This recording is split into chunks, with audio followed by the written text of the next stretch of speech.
morning. So, I have this big galoot named Teddy, and he's kind of like a Great Dane puppy. He doesn't really know how big he is, but he does know how big he is. You know, he's kind of got that catch-22. Like, I use my size to my advantage in most cases, but in the innocent cases, it's because I just didn't know how big I was. Well, one of the things that happens with him is he leads with his head.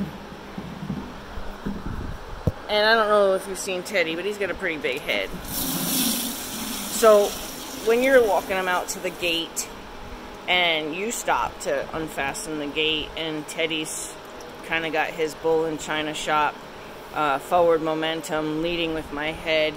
I kind of dubbed him a bulldozer at times.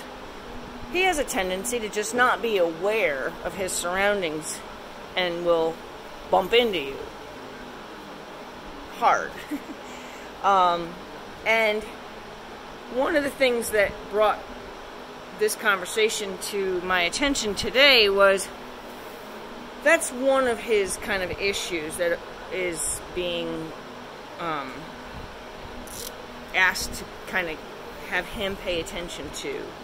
And, you know, if you can hear me in the dark, you'll hear me say, "Teddy, watch out, pay attention to where I am," you know, or you know, "Be aware of where you are," you know, kind of stuff. You'll hear me kind of scold him to pay attention a little bit better than he does sometimes.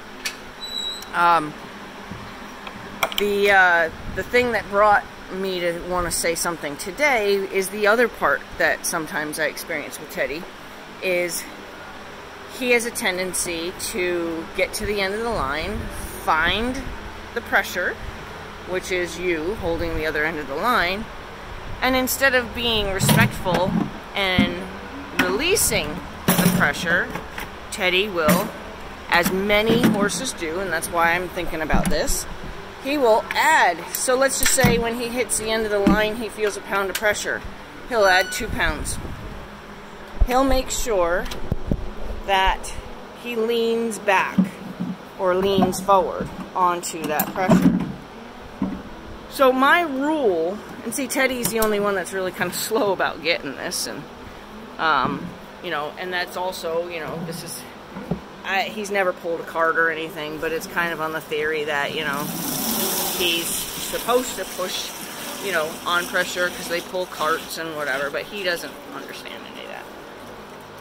So my rule is, if you are on my lead and you find yourself meeting resistance, do not add to that resistance.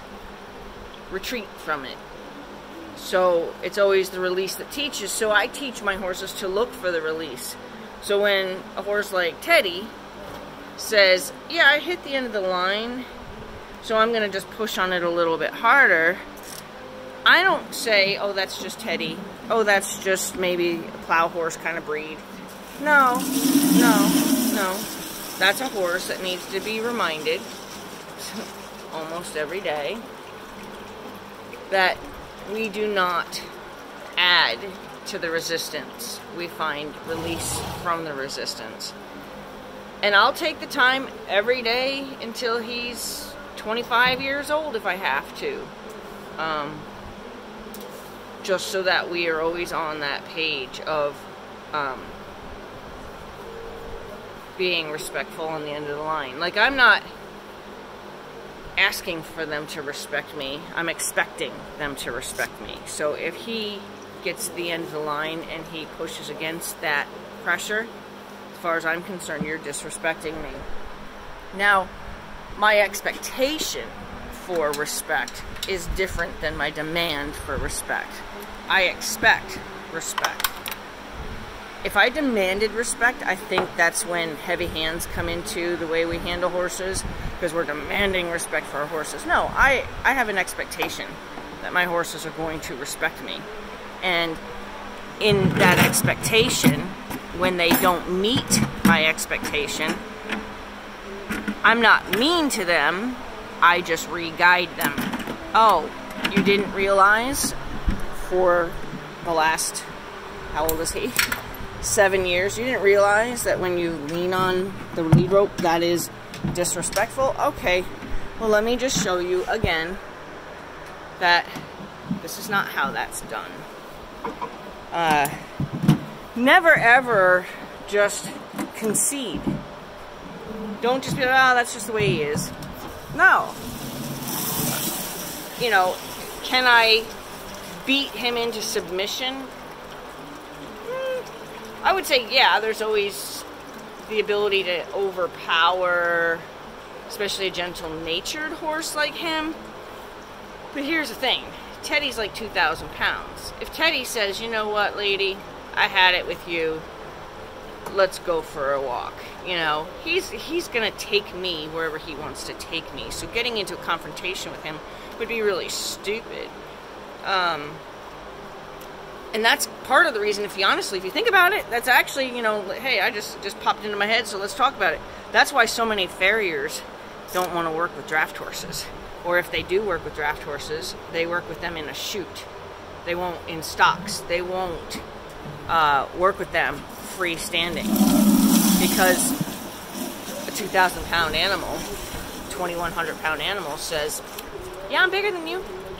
So if you want me to stand here quietly with you holding my foot, you're going to hold me up too. You know, like you want to get in a wrestling match with a big horse, they will learn how to play that game too, and you can kind of ruin a big horse. Like Teddy, you know, he holds his foot for the farrier. The farrier can put his foot on a stand, and Teddy will not break the stand.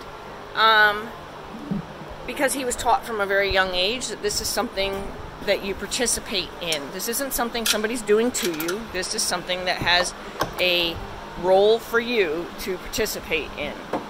And I'm very lucky, you know, because even my current farrier says, you know, I don't do draft horses unless they stand in stocks, and he does Teddy free like any other horse.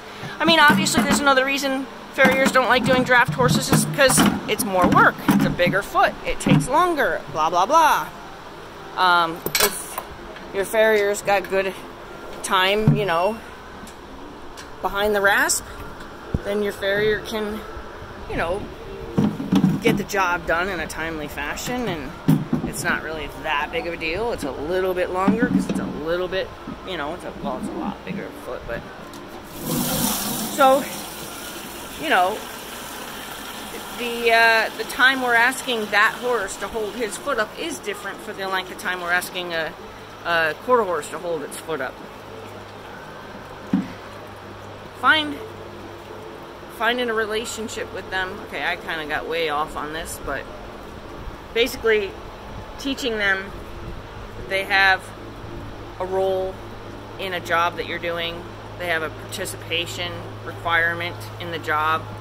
They have their own part in that job. And if they slack off, for example, Teddy leaning on the rope, he's slacking off as far as I'm concerned. He's not helping me do the job that takes both of us to do. He needs to show up every day and be a part of that team, because he's required to help me. So I guess that's kind of what I'm getting at. I know this was long and drawn out, and I'm really, really tired for some reason. So I'm just babbling. So I'm going to let you go. Have a great day.